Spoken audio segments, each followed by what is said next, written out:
Olá a todos, meu nome é Luciano, faço parte do Grupo Espírita Eurípides Barçanufo e este é o nosso canal no qual nós divulgamos a mensagem do Evangelho à luz da doutrina espírita.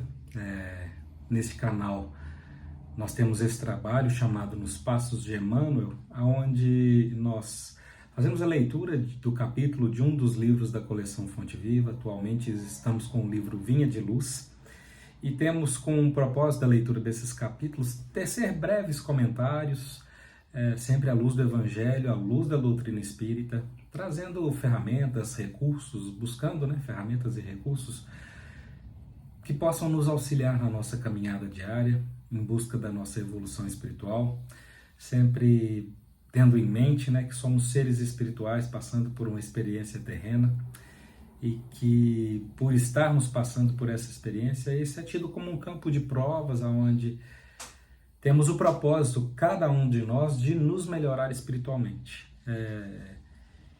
E o Evangelho, principalmente o Evangelho à luz da doutrina espírita, essa é a nossa percepção, a nossa percepção espírita, de que é nele que a gente encontra esses recursos para nos auxiliar nessa caminhada. E a gente sempre pede a espiritualidade que nos auxilia, que nos ampara neste trabalho. E pedimos a Deus também, a Jesus, nosso irmão, mestre guia, que nos intua, que nos traga os melhores argumentos, as melhores percepções e que toque no coração de cada um dos nossos ouvintes, para que juntos nós possamos alcançar isso que tanto desejamos. Então vamos para a nossa leitura de hoje. Hoje nós vamos ler o capítulo 54 do livro Vinha de Luz, que tem como título Fariseus. Fariseus, acautelai-vos primeiramente do fermento dos fariseus, nos disse Jesus no Evangelho de Lucas, capítulo 12, versículo 1. Fariseu ainda é todo homem presunçoso, dogmático, exclusivo, pretenso, privilegiado das forças divinas. O orgulhoso descendente dos doutores de Jerusalém ainda vive, atravessa todas as organizações humanas, respira em todos os templos terrestres, acredita-se o herdeiro único da divina bondade. Não aprecia senão pelo prisma do orgulho pessoal, traça programas caprichosos e intenta torcer as próprias leis universais, submetendo-as ao ponto de vista que esposou na sua escola ou no seu argumento sectarista. Jamais comparece ante a bênção do Senhor na condição de alguém que se converteu em instrumento de seus amorosos desígnios, mas como crente orgulhoso, cheio de propósitos individualistas, declarando-se detentor de considerações especiais. Os aprendizes fiéis necessitam acautelar-se contra o levedo de tais enfermos do espírito. Toda ideia opera fermentações mentais. Certamente que o mestre não determinou a morte dos fariseus, mas recomendou cautela em se tratando da influenciação deles. Exigências farisaicas constituem perigosas moléstias da alma. Urge auxiliar o doente e extinguir a enfermidade.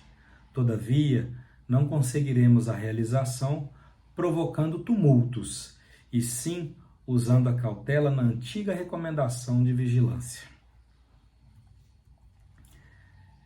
Esse texto nos traz uma mensagem que aponta os fariseus como algo, mas se nós observarmos bem, nós vamos identificar uma parcela, ainda que pequena, desses fariseus dentro de cada um de nós. Quantas vezes nós nos colocamos como detentores das verdades e queremos convencer todos aqueles que estão à nossa volta, sejam dos mais variados valores que a gente possa trazer conosco, Valores espirituais, os valores de vida, conhecimento profissional, técnico, na forma de educar os filhos, na forma de lidar com os amigos, apresentando as nossas verdades para aqueles que estão à nossa volta. E quantas vezes, ainda que essas verdades tenham uma enorme base teórica, nós deixamos de respeitar todas as diferenças entre as pessoas que estão à nossa volta, né? Nós agindo de forma presunçosa, dogmática, exclusiva, né? Como pretensos privilegiados das forças divinas, das verdades que trazemos com nós, quantas vezes nós queremos transformar todos aqueles que estão à nossa volta, né? Somos orgulhosos nas nossas verdades que trazemos. É lógico que nós precisamos nos transformar, buscar as verdades maiores, né? E nos transformar a partir dessas verdades. Mas a nossa missão, o nosso propósito de estarmos aqui nesse plano é para promover a transformação de nós mesmos, né? Nós só podemos transformar a nós mesmos. Quando nós falamos de filhos, nós ainda podemos auxiliar na caminhada deles através da educação e principalmente através do exemplo que nós deixamos para eles. Mas nós não conseguimos dirigir a vida dos nossos filhos, ainda que com as melhores intenções que nós tenhamos, nós não podemos dirigir a vida de quem quer que seja além de nós mesmos. Então nós precisamos tomar a consciência, né, de nos acautelarmos desse fermento farisaico que existe em cada um de nós. Nós precisamos ter cuidado de não nos colocarmos como detentores da verdade maior e queremos transformar todo o ambiente à nossa volta através de influenciação, de questionamentos, de regras que nós estabeleçamos para aquelas pessoas que estão à nossa volta. Nós podemos transformar o mundo começando a transformação por nós mesmos e através do nosso exemplo e não da nossa palavra. A nossa palavra pode até auxiliar, né? Aquele velho ditado popular. A palavra pode até influenciar, mas o exemplo ele arrasta. Então, que se nós nos considerarmos detentores de verdades, ainda que elas realmente sejam verdades e precisem ser executadas, que nós a façamos através do nosso âmbito pessoal, né? Em nós mesmos, nas nossas atitudes à nossa volta, considerando sempre que nós somos seres em construção, seres em evolução, e nós não vamos conseguir transformar a nós mesmos se nós perdermos energias em querer transformar todo mundo à nossa volta. Nós precisamos dedicar esse tempo para nós, buscando primeiramente as verdades no Evangelho, né? A gente costuma falar que o Evangelho do Cristo, ele é um manual de instruções do ser humano. Nós precisamos conhecer melhor o Evangelho do Cristo, né? Dentro da doutrina, e eu acho a doutrina fantástica por esse aspecto, que ela nos traz o Evangelho de uma forma mastigada, explicativa, amorosa, para que a gente possa compreender de uma maneira simples. E esse texto nos fala isso, né? Nós precisamos perder essa característica, esse fermento farisaico que tem dentro de nós, porque a gente precisa expor o nosso amor, a nossa caridade, a nossa compaixão para com aqueles que estão à nossa volta, porque nós temos que permitir que eles cresçam no tempo deles. E nós precisamos nos esforçar para que nós cresçamos através do nosso esforço no nosso tempo também. Essa mensagem de hoje nos traz essa riqueza, de que nós não devemos querer controlar tudo aquilo que está à nossa volta. Nós podemos controlar a nós mesmos, mas o resto a gente só pode influenciar de forma mais eficiente, seria, né? Nós podemos influenciar de forma eficiente se nós tivermos um bom exemplo para dar, né? Que nós nos esforcemos para nos transformar e nos colocar melhores, e que para que a gente possa dar esse bom exemplo, que aí sim esse bom exemplo pode arrastar muita gente no nosso entorno, né? Lembremos sempre então de perdermos essa característica farisaica, de querer controlar tudo à nossa volta, de nos colocarmos como os detentores da verdade maior, ainda que a tenhamos de forma um pouco mais intensa do que muitos que estão no nosso momento de convivência, mas que nós a usemos para transformar as nossas vidas e assim influenciar aqueles que estão à nossa volta.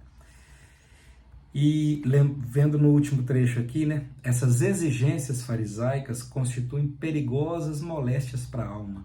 Então, quando a gente começa a exigir demais daquelas pessoas que estão à nossa volta, isso nos suga e desequilibra a nossa alma, né? Desequilibra o nosso espírito. Então, que a gente tenha em mente que essas exigências farisaicas, que estão em cada um de nós ali, elas só nos fazem mal.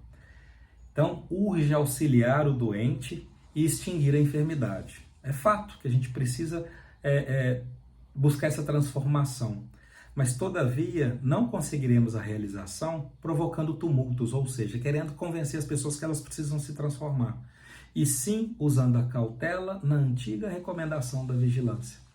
Sermos vigilantes conosco mesmo e com amor, com caridade, com compreensão, com compaixão, entender que cada um tem o seu tempo. Que nós consigamos colocar esses ensinamentos em nossas vidas para que a gente tenha uma vida mais leve, mais produtiva e que assim a gente realmente ajude a construir um mundo melhor para todos. Um grande abraço, fiquem com Deus. Se vocês considerarem que essas nossas mensagens são boas mensagens, não deixem de compartilhá-las, não deixem de comentá-las. Isso nos enriquece muito, nos auxilia a fazer um trabalho cada vez melhor para que a mensagem do Pai possa chegar a cada vez mais pessoas. E esse é apenas um dos inúmeros trabalhos que existem por aí, e que a gente possa fazer uma corrente do bem, que essas mensagens alcancem cada vez mais pessoas. Fiquem com Deus e até a próxima.